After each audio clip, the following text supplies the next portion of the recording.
The attic above my children's bedroom smells wrong every August. Not like heat, like something living in the dark.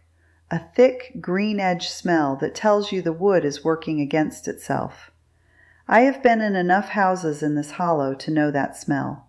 It means moisture has found a place to stay. My name is Ruth Combs. My family has farmed the same hollow in Harlan County, Kentucky for 4 generations. Grandmother Loretta kept a tin of white crystals on the second shelf of the root cellar, right next to her dried elderflower and her jar of yarrow. She called it her drawing salt. She put it in an old colander over a bowl in every closed room she wanted to keep dry: the smokehouse, the root cellar, the back bedroom where the quilts were stored. Not once in 40 years of keeping that farmhouse did those quilts come out smelling like mold. I was 7 years old when she first let me touch those crystals. They were cold and sharp and heavy in my hand.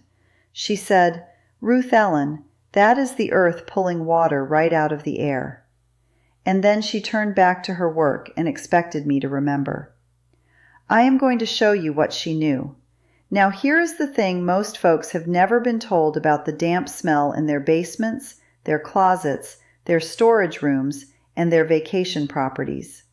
That smell is not a cleaning problem. It is a chemistry problem. Think about what humidity is actually doing to the spaces in your home. The basement that always smells faintly of earth no matter how many candles you burn. The closet where your wool things keep developing mold along the seam summer after summer, no matter how many times you clean it. The storage unit where cardboard boxes come out soft.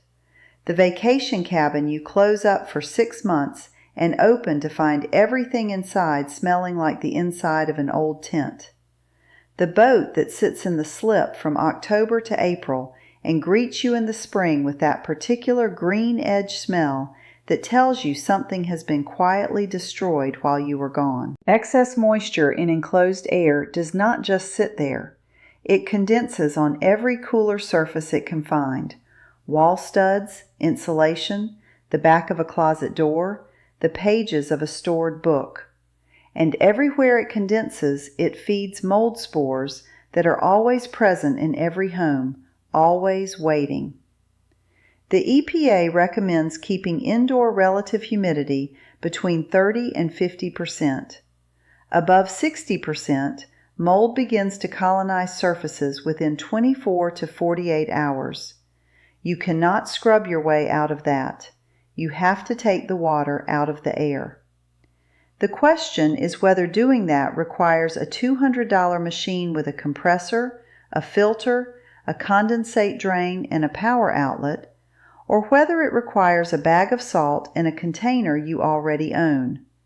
I am going to tell you it requires the salt.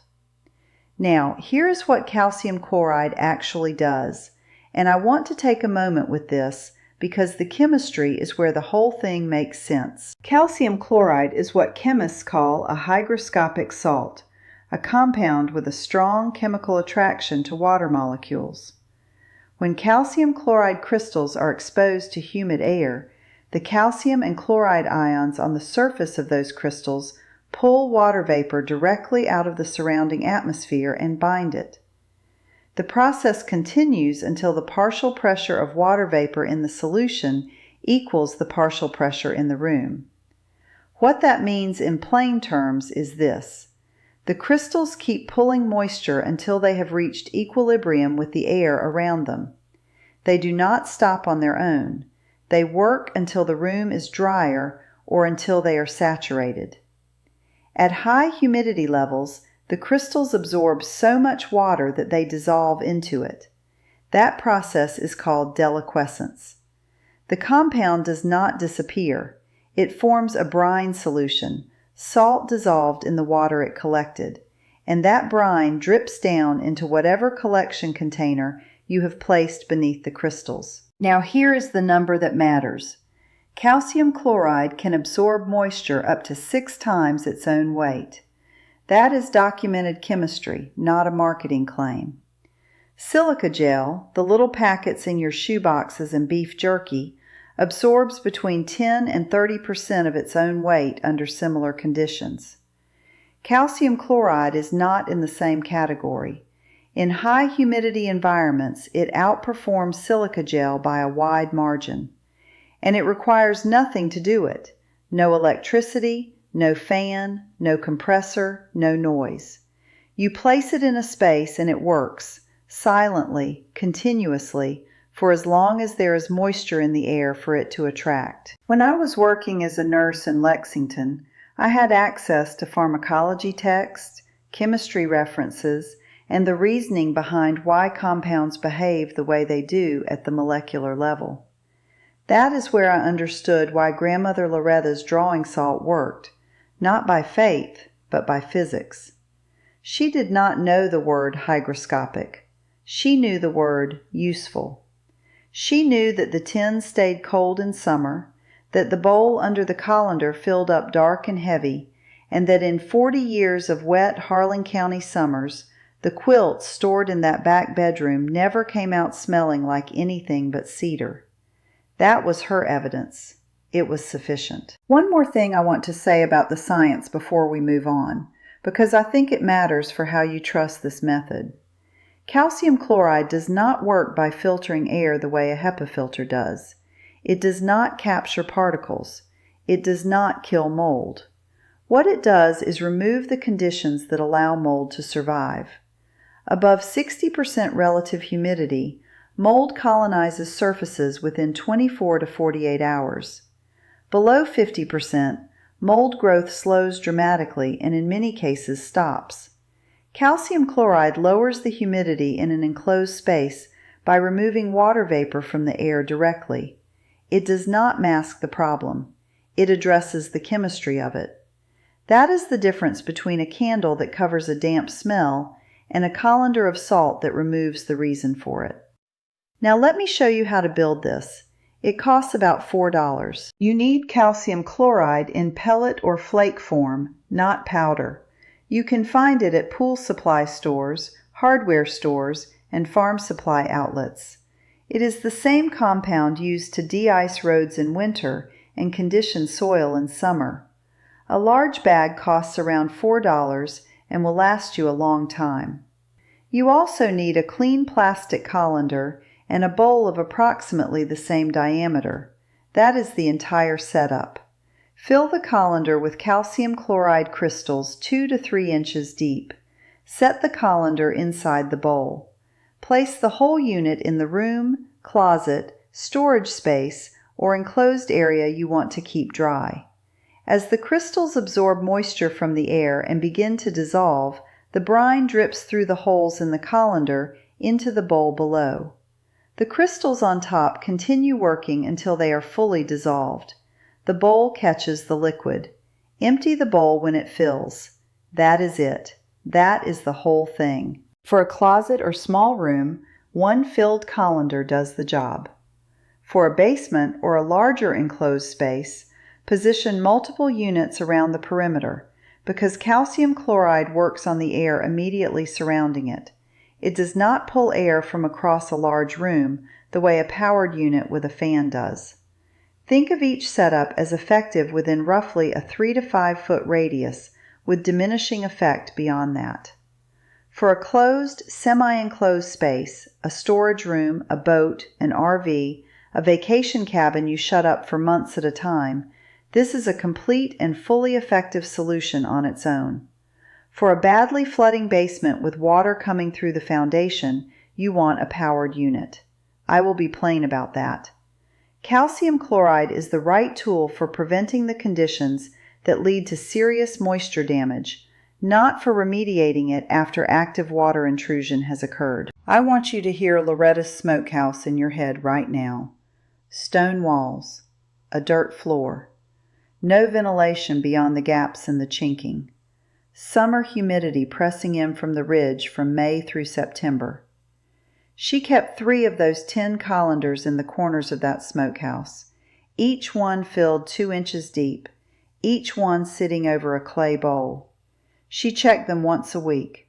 She poured out what the bowls had collected, put the brine in a shallow pan, and set it in the back of the cook stove, not the oven, because she did not always have propane to spare, but the warming shelf above the firebox where the residual heat was steady for hours. The crystals came back every time, clean, dry, sharp-edged again.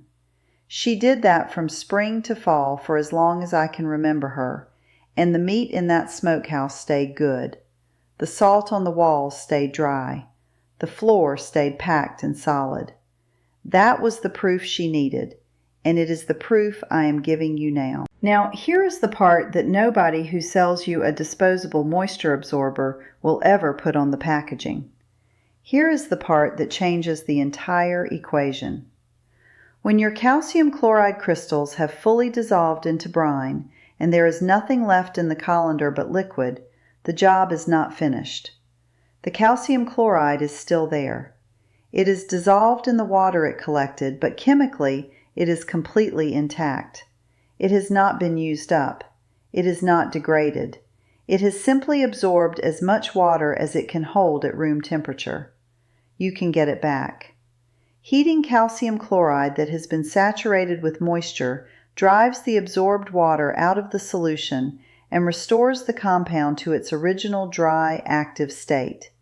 Here is exactly how to do it. Pour the liquid brine from your collection bowl into a shallow, oven-safe dish.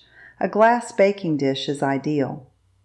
Set your oven to between 300 and 400 degrees Fahrenheit. Place the dish inside and leave it for 1 to 3 hours. As the oven heats the brine, the water evaporates and exits through the oven vent.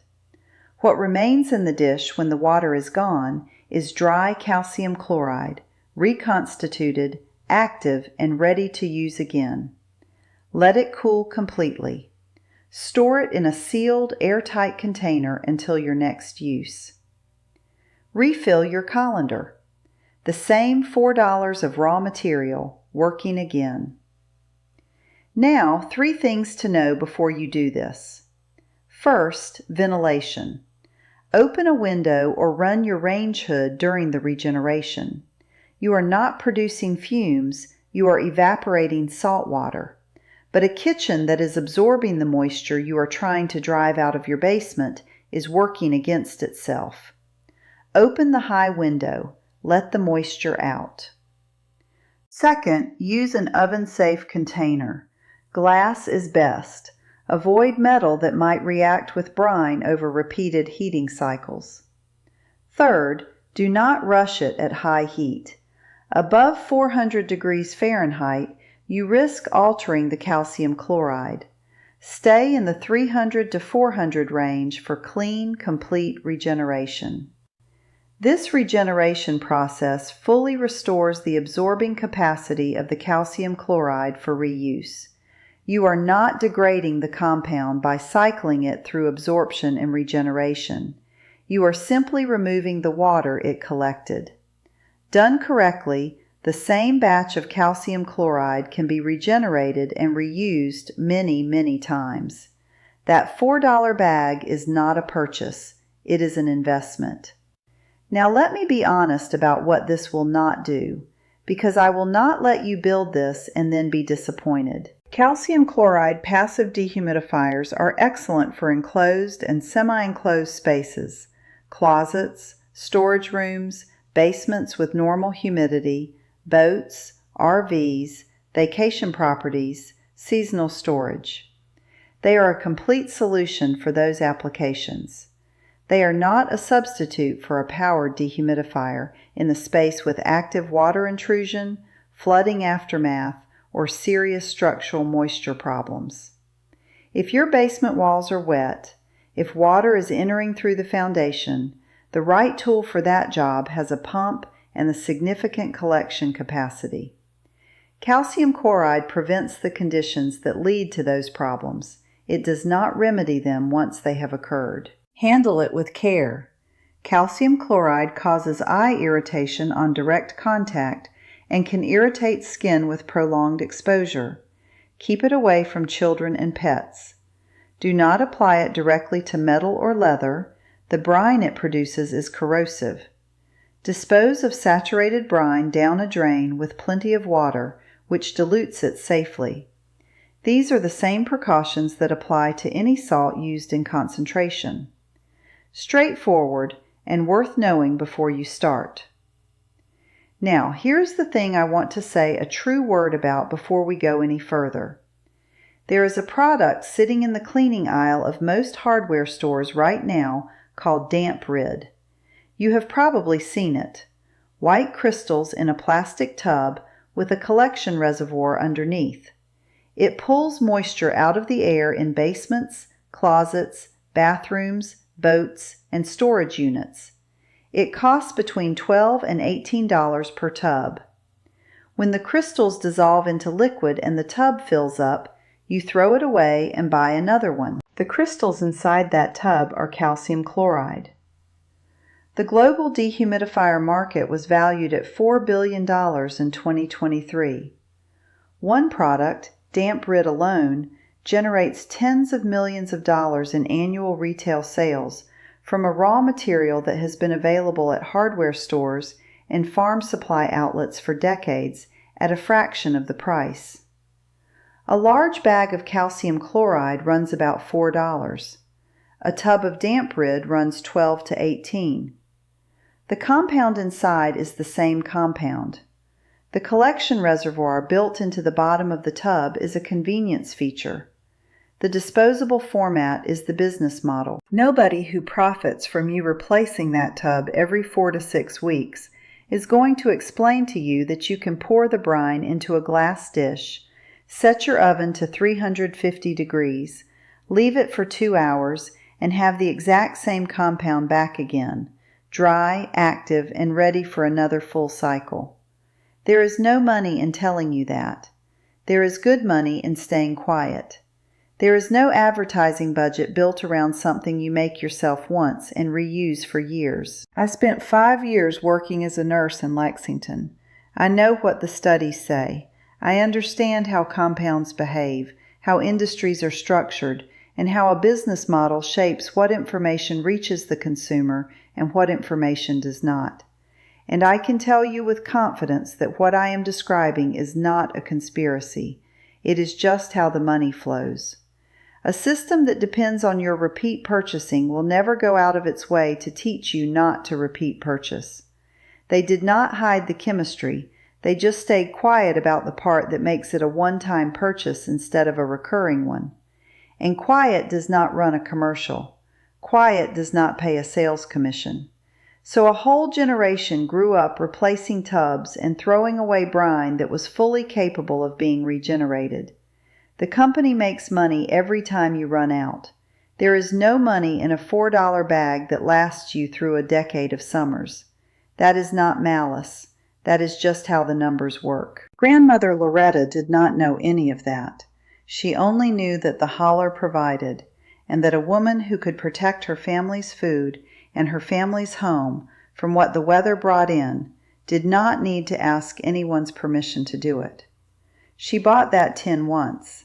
I never saw her buy another. So here is what I want you to do. 1. Write down the rooms in your home where the damp smell comes back.